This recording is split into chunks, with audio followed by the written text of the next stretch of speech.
All right, so let's get into it. The income tax bill cleared out of the House Finance Committee on Friday morning. It passed on a 9-6 vote. One Democrat on the committee, Representative Amy Wallen, joined every Republican in voting against Senate Bill 6346. Now, this legislation has already cleared the full Senate, but on the House side, as passed out of finance today, some changes were made, including an amendment that strips that corporate tax break from the proposed millionaire's tax before it moved ahead. You may recall as it passed the Senate, there was sort of what some describe as a buy-off to big business to let them, scale out a B&O tax hike a year before it was going to be. Well, that was stripped today with an amendment brought by Socialist Representative Sean Scott of Seattle. Going to be interesting in the days to come to see what happens with that. Just ahead of debate over the amendments this morning, I had a chance to speak with a local pastor, Eric Lundberg. He showed up at all of these income tax hearings. He's also very vocal about the initiatives, which we've spoken quite a bit about on episodes of Washington in Focus, the two initiatives to protect girls in sports and to restore parental rights in communications with schools. He's super concerned, by the way, he's a father of 8, so he has a right to be concerned about these issues. He's concerned about the compounding tax burden on all Washingtonians, not just the wealthy. And here's part of that conversation this morning with Pastor Lundberg.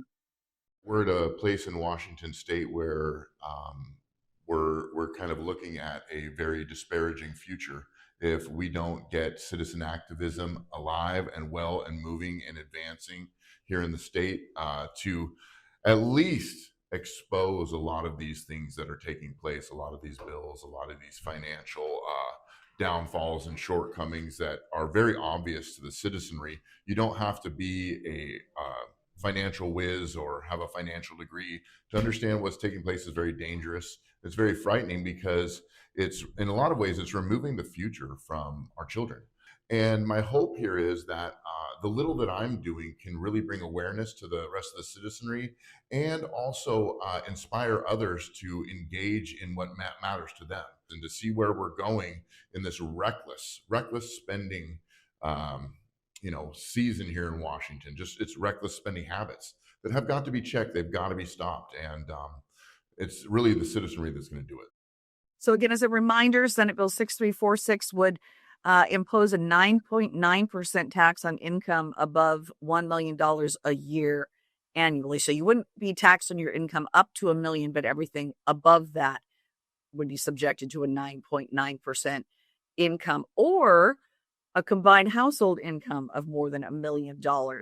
And ahead of a final vote in that House committee this morning, Republicans offered a number of amendments, including one that would remove that marriage penalty I just spoke of, where it's the combined household income. So it could be one spouse, makes $250,000, the other spouse makes over $750,000. So combined, they make over $1 million. They would be subjected to that 9.9% tax. There was a lot of debate about that. Representative Cindy Jacobson was the one who brought up the marriage penalty. She says, why would we want to discourage marriage? Let's just remove the marriage penalty from this. That was rejected. And then, as I mentioned, Representative Sean Scott, socialist from Seattle, he offered an amendment to eliminate a portion of the Senate bill as passed that would end a surcharge on the state's business and occupation tax for large corporations in 2028 rather than 2029. He basically said he's not in favor of doing that. It could cost potentially, according to estimates, about $550 million by phasing that out a year sooner. So he pushed back on that. And ultimately, even though several Republicans spoke in opposition to his amendment, it ultimately passed out. They removed that from the bill. So we're going to be very curious to watch what the reaction is from big business.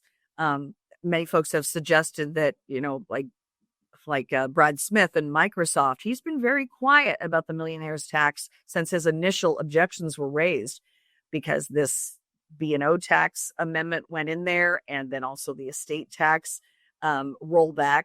to levels that are lower than the 35% current, that is moving ahead. So some have suggested that because those things are moving forward, they've kind of bought off, him being quiet. Okay, just let this thing pass. Let this thing pass.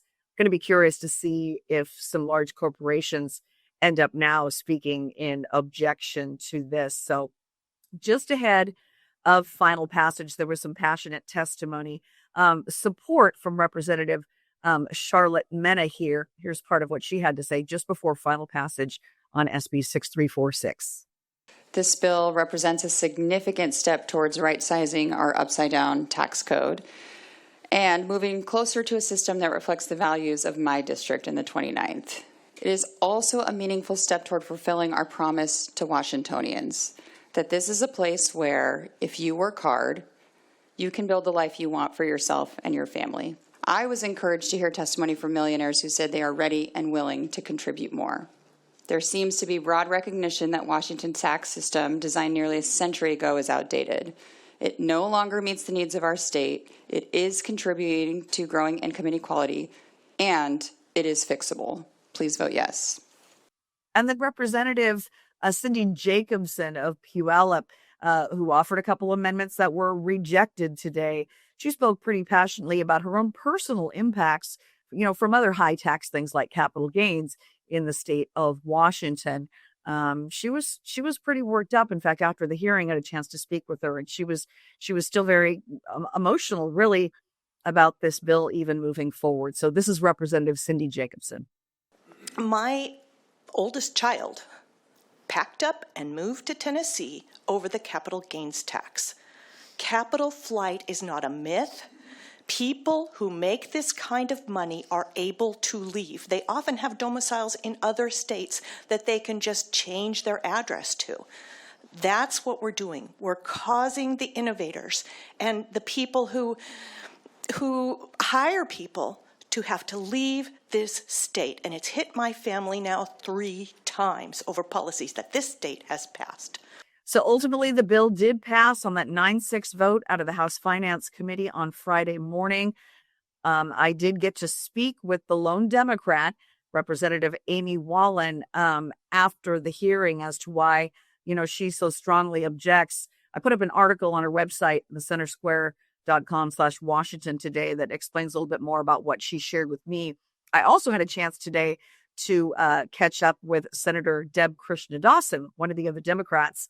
On the Senate side, there were 3 that, when it got to the Senate floor, voted down the income tax. So I was able to catch up with her and get some comments from her today as to her objections. So I encourage you, if you're interested, to check out the article at thecentersquare.com/Washington.